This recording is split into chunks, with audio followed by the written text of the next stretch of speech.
In professional wrestling, as in life, mistakes happen, even in the place that many view as being the industry leader. So-called botches can threaten to derail even the most important WWE matches. But how a WWE star reacts to an in-ring mishap in the moment can dictate just how that match is received and remembered. And I certainly know how I'll remember this lot, because I'm Sam Driver from Cultaholic Wrestling, and these are 10 WWE stars who were visibly furious after botches. Join us! But before we start, if you were to build the perfect wrestler from the ground up, you'd want a strong frame, a good look, a solid base of technical knowledge, and someone who's easy to work with. Oh, and they also need to be safe. Very, very safe. All the gimmicks and gear in the world aren't going to protect you from unexpected situations in the ring, not even these massive spiky shoulder thingies, so safety is very much paramount. I suppose it's a bit like using the internet, really. You can log on with all the best intentions in the world, but out there lurking in the corners are all sorts of dastardly heels that want to steal your passwords, data, and accounts. Do you really think you can square up to that on your own? Why not give yourself the tag partner you need to watch your back? Why not use NordVPN? NordVPN is lightning fast, highly secure, and easy to use, helping keep your passwords, banking data, and digital privacy safe, intact, and far away from those grubby hands trying to make a quick buck off your misfortunes. Not only that, but Nord also protects your location, allowing you to move your connection freely from country to country, which also handily gives you the ability to access streaming services, subscriptions, and content that might be exclusive to other regions. Content that might be broken up into several expensive subscription packages in your country might be available for one low price overseas. Did somebody say cheaper PLEs? Well, even Stephanie said to do it on her podcast. Why should you be the one left holding the bag? Cultaholic truly believes Nord to be the best VPN out there, and if you try it and don't agree, there's a 30-day money-back guarantee. To get the best price on your NordVPN plan, head to nordvpn.com/cultaholic. Not only will you get a hefty discount, but you also get 4 extra months on the 2-year plan. The link's in the description below. Thanks for all your time, and a massive thanks to Nord for sponsoring today's video. Number 10. Jey Uso gets punked.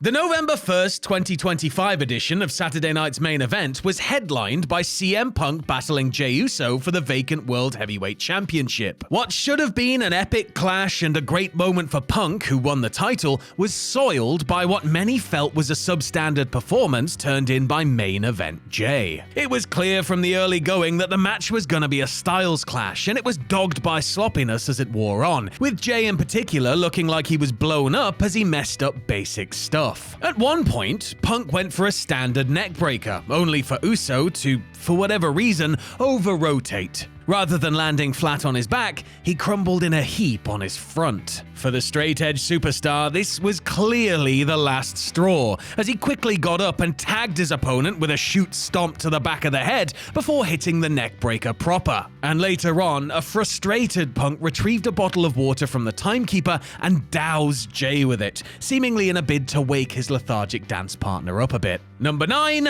Too fooked to listen.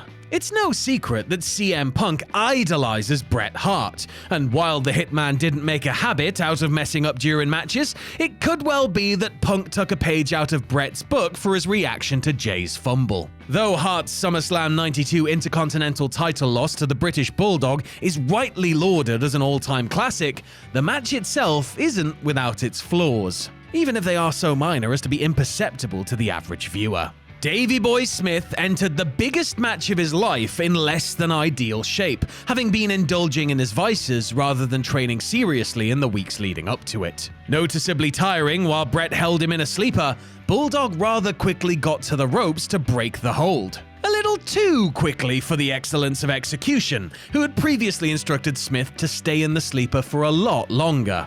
Irked by Davey Boy not listening, Bret gave him 2 swift kicks to the side of the face before shooting him off the ropes to repeat the sleeper spot. And there's Bret telling Punk the story on WWE Backstage almost 3 decades later.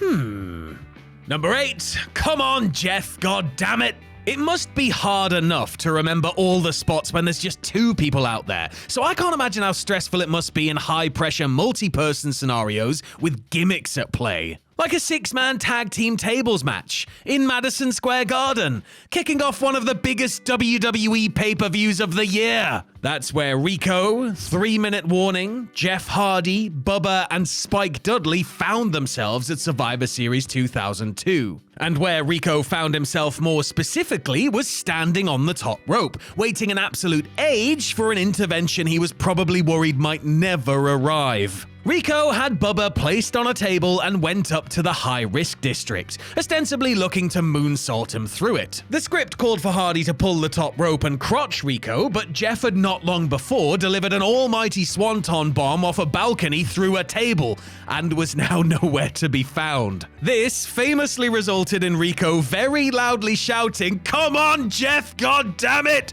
while killing time by pretending to lose his balance before Hardy finally showed up. God damn it, Jeff. Number 7, far from stratified. Trish Stratus quite rightly received a lot of credit for the effort she put in to become a well-rounded in-ring performer, having initially joined WWE to work as a manager or valet. She was working hard and improving rapidly, yes, but when she met Jackie Gayda in a mixed tag match on the July 8th, 2002 episode of Raw, Trish was by no means a miracle worker. Gayda was fresh off Tough Enough and had only wrestled 4 matches in front of WWE crowds by this point. So, needless to say, she had no business wrestling in a match live on Raw. Unsurprisingly, things quickly fell apart as Stratus and Jackie began botching just about every spot they attempted, including the finish, a badly messed up second rope diving bulldog that looked just awful. At least it was over though, but Trish was positively seething at having been involved in one of the worst matches in Raw history. Gayda, for her part, was reportedly very upset about the situation when she got backstage, as she was fully aware of how horrible it had been. Number 6, where's Vicky? Rey Mysterio and Eddie Guerrero had worked with each other so many times and were so good as performers individually that they were practically incapable of having a bad match together. Hell, a bad match to them was probably better than most wrestlers' good matches were. But when you throw in variables like ladders and someone who wasn't exactly trained in the business, well, then things could get a little bit bumpy. At SummerSlam 2005, Eddie and Rey were having one hell of a ladder match over the custody of Rey's son Dominic, lest we forget, when Latino Heat pinned Mysterio under a ladder and looked set to retrieve the briefcase containing the legal documents. This was supposedly the cue for Eddie's wife Vicky to come out and prevent her husband from winning the match. Evidently, she missed that cue, causing Rey to improvise a spot where he pulled Guerrero down for a rough landing. Having hurt his leg and foaming at the match not going according to plan,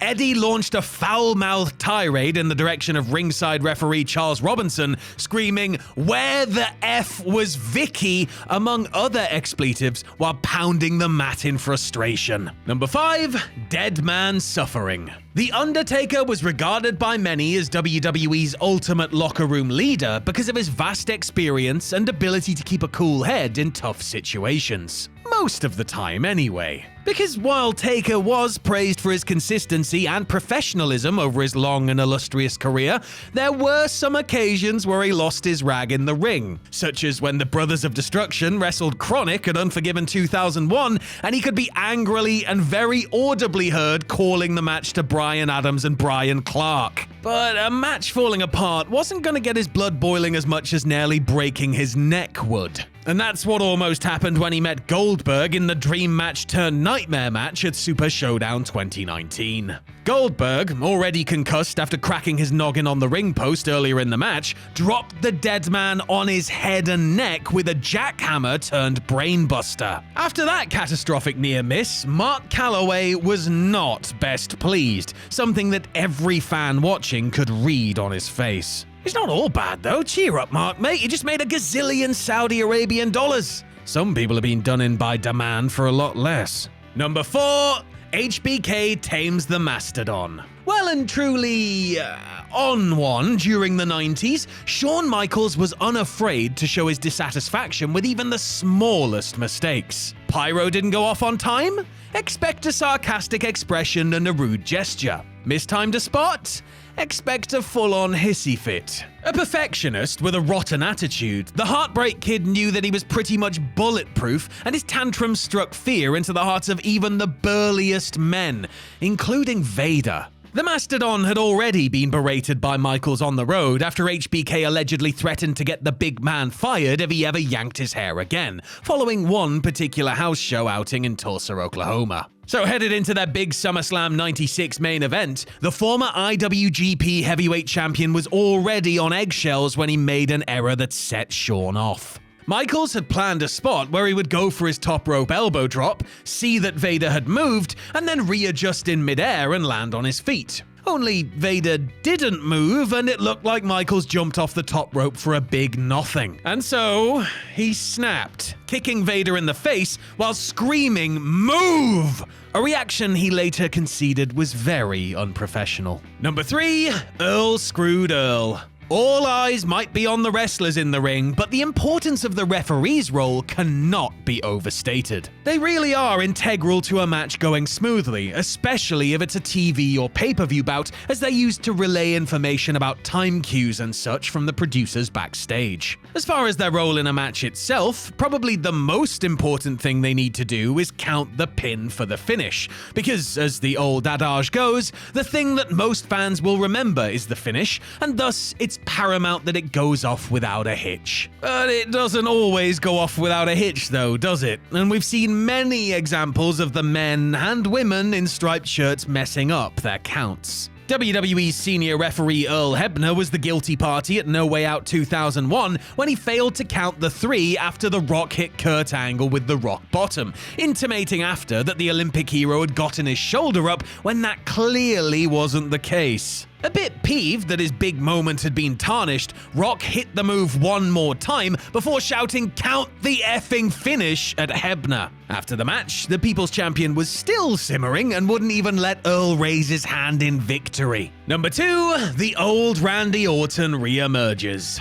These days, you'll often hear references about how the old Randy Orton used to be. Simply put, the Legend Killer was an absolute tyrant during the early part of his career, persistently behaving in a way that would have gotten less well-connected talents fired 5 times over. But that was then, and these days, Orton's an even-tempered family man who never loses his cool. Or is he? Because when Randy wrestled Drew McIntyre on the September 12, 2025 edition of SmackDown, the Orton of old reared his ugly head. The Scottish Warrior was working over Randy's leg during the match when he decided to slam his opponent in a way that his leg would bounce off the ropes. It wasn't necessarily a botch in the traditional sense, but it was certainly something that the Viper wasn't expecting or welcoming. Abandoning the match by rolling out of the ring, ostensibly to compose himself, Orton comically no-sold a couple of Drew's punches and even turned to a fan at ringside and threw his hands up in the air as if to say, "I don't know." He spent the rest of the match making it clear that he was miffed with McIntyre's slam, at one point shouting, "25 goddamn years and no one's ever slammed me against the goddamn ropes." And number 1, the old Randy Orton does old Randy Orton things.